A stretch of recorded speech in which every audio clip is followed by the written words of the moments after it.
Queridos amigos, bienvenidos a ThinkBricks, su fuente de información sobre la política del sur global o la mayoría global. Hoy nos estamos reuniendo nuevamente con Leonid Savin, nuestro primer invitado de nuestra primera entrevista en línea en 2023. Ahora, Leonid se une a nosotros en persona en el Instituto Saragrad, donde se desempeña como analista principal. Leonid, bienvenida a ThinkBricks. Nos alegra que aceptaras nuestra invitación otra vez. Gracias. Leonid dirige la Fundación Fidel Castro en Moscú y aporta, debo decir, una profunda experiencia en la política latinoamericana. Hoy estamos aquí para discutir los principales acontecimientos en la región, desde la asociación BRICS hasta los cambios en la dinámica de poder, así que nuestro enfoque de hoy es Cuba. El presidente Trump ha intensificado recientemente su presión y amenazas contra La Habana, buscando un cambio de régimen para finales de 2026 mediante bloqueos. Y no sé, presión interna, Leonid. ¿Cuáles son tus preocupaciones sobre el futuro de Cuba? Como diplomático estoy profundamente preocupado por Cuba, porque además de muchas décadas de bloqueo y sanciones de Estados Unidos, ahora vemos que la situación es más peligrosa, porque Washington está muy contento por la operación exitosa en Caracas contra Maduro y ya dijeron que el siguiente tal vez sea Cuba, creo. Además, Irán es un objetivo de los intereses estadounidenses y por supuesto hay muchas más razones por las que Estados Unidos necesita obtener Cuba, no solo porque es un país socialista muy fuerte como ejemplo para muchos otros países en América Latina y África, también por la historia de solidaridad de Gawana con los países africanos y asiáticos, y también porque es una especie de bastión contra el imperialismo estadounidense. Y recordamos la obra Herón, fue la primera victoria cuando los yanquis fueron derrotados por los patriotas cubanos. Y hay un nivel político y un nivel económico en Cuba. Está Mark Rubio, que es cubano por naturaleza, y principalmente hablamos de razones políticas e ideológicas por las que Estados Unidos querría atacar a Cuba, porque dijeron que odian a los comunistas y federalistas en Cuba. Y la segunda es el interés económico, y Cuba, por ahora, ha sufrido por las sanciones estadounidenses, pero tiene muchos recursos diferentes, por ejemplo, níquel. Un producto de la minería de níquel es el cobalto. Y ambos minerales eran importantes para la metalurgia y también para tecnologías avanzadas, para la botánica, para baterías, para autos eléctricos, etc. En el futuro será interesante para Estados Unidos obtenerlo. Y por supuesto también están interesados en poner bajo nuestro control todo el sistema económico cubano. Por ejemplo, durante la cooperación de Hugo Charia y Fidel Castro, cerca de Cienfuegos, se construyó una refinería para el petróleo venezolano. No funcionó por problemas de producción en Venezuela, problemas con las sanciones, pero todo eso ya existe y es útil para todas las regiones. La idea era usar esta nueva refinería para los países del Caribe, para ALBA, para Lions, países, y no solo porque Venezuela proporcionó petróleo a países pobres como Trinidad, Titaba y los pequeños países insulares del Caribe. Así que hay muchas razones económicas por las que Estados Unidos querría atrapar a Cuba y por supuesto intentaron usar una revolución de colores. Muchos intentos en los últimos años y este año es muy importante porque este año lo intentarán. ¿Están seguros de que tendrán éxito? Estados Unidos, interesante. Pero por la historia sabemos que el ejército cubano es muy fuerte y no están listos para salir del país. Para que los yanquis salgan de su país, Rusia y China han prometido apoyo a Cuba. ¿Cómo crees que sería esto en la práctica? China es menos porque teme sanciones como las de Rusia e Irán. porque si China viene con inversiones, tienen algunas en Cuba, pero no una inversión enorme. Vietnam apoya a Cuba desde hace años, ya que durante la guerra Cuba apoyó a Vietnam. Rusia, por supuesto, pero no es una opción principal en mi opinión. Deberíamos trabajar más en Cuba para proporcionar más apoyo económico, financiero y militar. Especialmente porque en los últimos años Cuba ha dado la idea de que somos un país que busca la paz, que nos gustaría trabajar con soluciones diplomáticas, pero ahora vemos que eso no está funcionando. Sí, no está funcionando bien cuando decimos que el país está apoyando a Cuba, pero una cosa es apoyar votando en algún lugar, no sé, en organizaciones internacionales, ese es un apoyo en papel, podemos decir, o apoyar haciendo algo. Entonces, ¿qué piensas? ¿Cómo puede Rusia hacer algo? Creo que Rusia debería proporcionar asistencia militar y tal vez reorganizar las bases militares en Cuba. Creo que el liderazgo cubano está listo para reabrir Rusia. Para dar la bienvenida a Rusia y reabrir las bases militares en Cuba. Sí, al menos para establecer una estación con personal militar ruso, porque si Estados Unidos ataca a Cuba, automáticamente atacarán a Rusia. Rusia es potencia nuclear, pero no necesariamente dará armas nucleares a Cuba. Tal vez un sistema de armas hipersónicas sería útil. Pero lo mismo podemos decir de China, pero también China es una potencia nuclear. ¿Por qué, en tu opinión, no pueden abrir una base militar?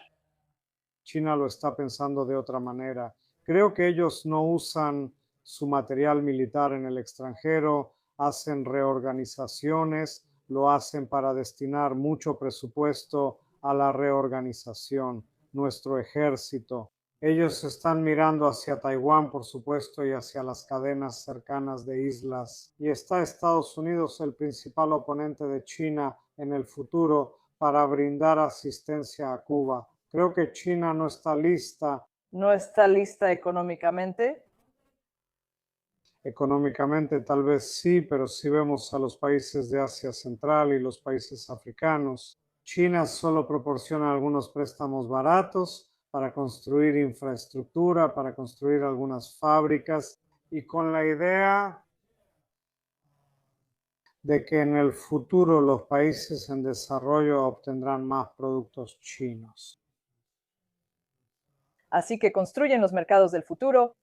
Sí, el mercado del futuro, sobre todo para nosotros. El periodista italiano-ruso Andrea Lucidi, durante su reciente reportaje desde Venezuela, él también fue a Cuba y, en su opinión, dijo que Cuba podría ser vulnerable en estos días. No por su debilidad, sino porque la población ya no tiene el fuerte compromiso ideológico de las generaciones anteriores. Esa es su opinión. ¿Está de acuerdo con esta evaluación? No he estado de acuerdo porque hemos visto la historia cubana por años. Hubo una situación similar, pero hubo una revolución, la revolución cubana, y Fidel Castro lo hizo de una manera muy buena.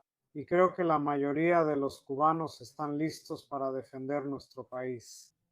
Tal vez él fue influenciado por Gowana porque algunos grupos de la sociedad tienen suficiente dinero, son muy ricos, tienen conexiones con sus familias. En los Estados Unidos, exactamente, sí, y hay un nivel muy diferente, así que otros cubanos los observan. Y por supuesto no es fácil saber qué porcentaje de la población apoyará al gobierno y qué porcentaje no lo apoyará.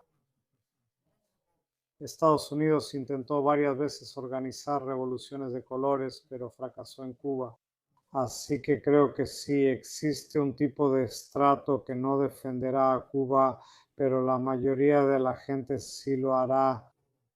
Así que el espíritu de Cuba libre existe. Sí, claro, y Gavana no representa a todos. Hay campo, hay muchas otras ciudades, Matanzas, Cienfuegos, Trinidad, Santiago de Cuba. Hablemos ahora mismo sobre la doctrina Don Roy, de la que no se ha hablado en los últimos días. Así que la doctrina Don Roy busca consolidar la influencia de Estados Unidos en toda América Latina, mediante una combinación de presión e incentivos. Hemos visto ese enfoque como el enfoque de la zanahoria y el palo, por ejemplo. Venezuela, Brasil, Nicaragua recibieron el enfoque del palo, Colombia. De hecho, el presidente Petro pronto se reunirá con Alemania Trump después de, no sé, meses de tensiones públicas. Pero mientras tanto, otros países de América Latina, como Argentina o, no sé, El Salvador, recibieron otro trato, el llamado trato de la zanahoria. Así que con incentivos destinados a distanciar o distraer a esos países de China y Rusia, miembros de los COP-BRICS. Así que, ¿qué piensas sobre cómo se desarrollará el mundo en el futuro? ¿Cuál es tu análisis? Porque no es tan fácil, en mi opinión, distraer a esos países de la influencia de China.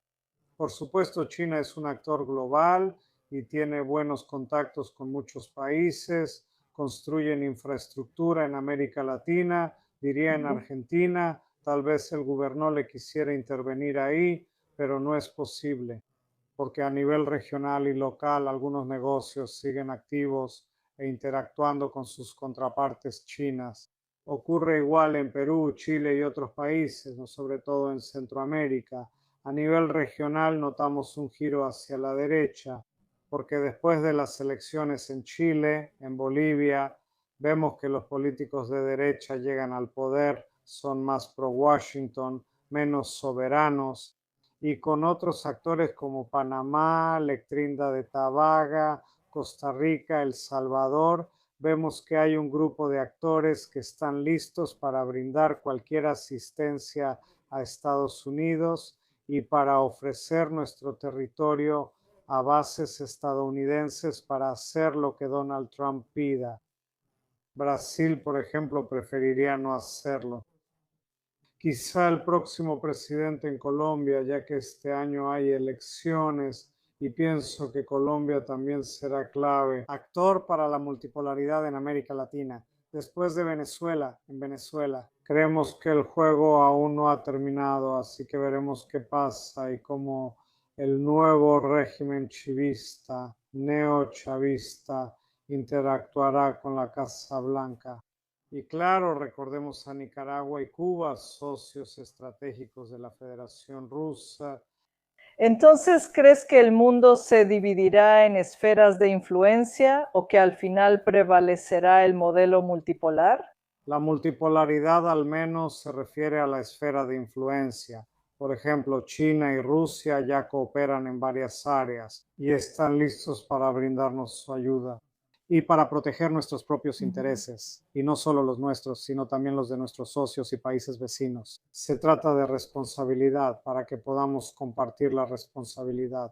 Y el problema son las relaciones transatlánticas por el momento, porque ni siquiera son responsables en el tipo de actividad europea. Quizá haya muchos ejemplos en Europa del Este, desde Serbia y Kosovo, por ejemplo, hasta otras regiones, y por supuesto países africanos y países latinoamericanos. Vemos que es una especie de irresponsabilidad tanto por parte de Estados Unidos y las grandes potencias como de los países de la Unión Europea. Es una nueva era de relaciones y vemos que Trump, el doctor Rinaldo Roy, es como una mezcla de diferentes posturas desde el punto de vista de las relaciones internacionales. Es como un hiperrealismo porque atacan a otros países. Desde la economía aquí, haciendo una especie de nuevo tipo de mercantilismo. Y desde la filosofía política, él va hacia la transmodernidad, no la modernidad, no la posmodernidad, sino una especie de mezcla. Hablaba de valores tradicionales, pero hacía cosas horribles. Lo diré en Estados Unidos, dentro de Estados Unidos y fuera, como en Venezuela, por ejemplo, como Irán, porque Estados Unidos hace un año atacó Irán junto con Israel y la situación alrededor de Irán todavía no se ha resuelto y quizás surja otro conflicto. Así que vemos una especie de reorganización del sistema político mundial y de todas formas Rusia, China, India y otros actores deben encontrar una solución para responder a este desafío. Así que a esto le llamas desafío. Cuando Trump dijo que aquí está el globo, este es nuestro hemisferio, estos son nuestros intereses aquí, entonces, ¿crees que no es una división? Le gustaría hacerlo, pero veamos qué pasa en la práctica. James Monroe también pensaba que el hemisferio occidental sería nuestro, pero tenía mucho miedo porque su discurso en el Congreso fue poco después del Congreso de Rona, cuando las grandes potencias europeas hablaron sobre cómo interferían en los asuntos de este hemisferio, porque había regiones coloniales. Hasta ahora, los amigos, Países Bajos, Gran Bretaña, todavía tienen sus propios territorios y Canadá también. Aún no está totalmente bajo control de Estados Unidos. Todavía tienen algo, pero no todo lo que pueden decidir por sí mismos. La situación cambia porque los países latinoamericanos buscan la influencia estadounidense. Entonces, después de Monroe, después de Rus con Colorado, después de las ideas de Foster Dulles y después de Carter Darting y ahora el doctor Sabes Donro, creo que muchos países latinoamericanos realmente piensan en cómo proteger nuestra soberanía, incluso aquellos que ahora actúan a favor de la política de Washington. Ya veo, gracias. Nosotros, en nuestra opinión sobre los BRICS, creemos que Rusia, China e India hoy en día son nuevos polos de multipolaridad. Sí, claro, es como un triángulo y debemos recordar la idea del primer ministro Primakov, quien habló sobre RIC, Rusia, India, China. Así que ahora vemos una especie de resurgimiento de esta idea y a una escala más global, porque la India también tiene muchos intereses en otras regiones, en el Ártico, por ejemplo, sin acceso al Ártico. Este año la India es la presidenta de los BRICS, la presidencia pasó a la India este año y esperamos muchos avances en este ámbito, muchas acciones para desarrollarse, para promover la multipolaridad y, no sé, apostar por los beneficios mutuos, por la multipolaridad. Claro, estamos en eso, en el beneficio mutuo. Sí, y esperamos tener noticias de Cuba pronto porque no hemos visto ninguna reacción de los funcionarios oficiales cubanos al respecto. Las amenazas de Trump justo ahora Están haciendo ejercicios militares en Cuba solo para comprobar la preparación ante cualquier tipo de intervención de Estados Unidos. Así que creo que intentan proteger de antemano nuestros intereses y mostrar al mundo que están listos para reaccionar o contraatacar. Tu opinión final sobre el futuro de Cuba, ¿cómo crees, cómo esperarías verlo? Creo que para el sistema político mundial Cuba es muy importante y Cuba fue la primera durante la época de Cristóbal Colón. Luego se descubrieron otras regiones que conocemos como América Latina. Por el momento, por supuesto, Cuba estuvo a la vanguardia y durante muchos años Cuba trató de estar a la vanguardia de las ideas progresistas y a pesar de la muy mala situación económica, siempre tratan de brindar algún tipo de ayuda en diferentes formas. Por ejemplo, médicos en el extranjero. Y la idea de brindar una buena educación a otros países, incluso a estudiantes de Estados Unidos. Y en el futuro Cuba será un centro muy poderoso de la región. El principal problema son las sanciones de Estados Unidos contra Cuba.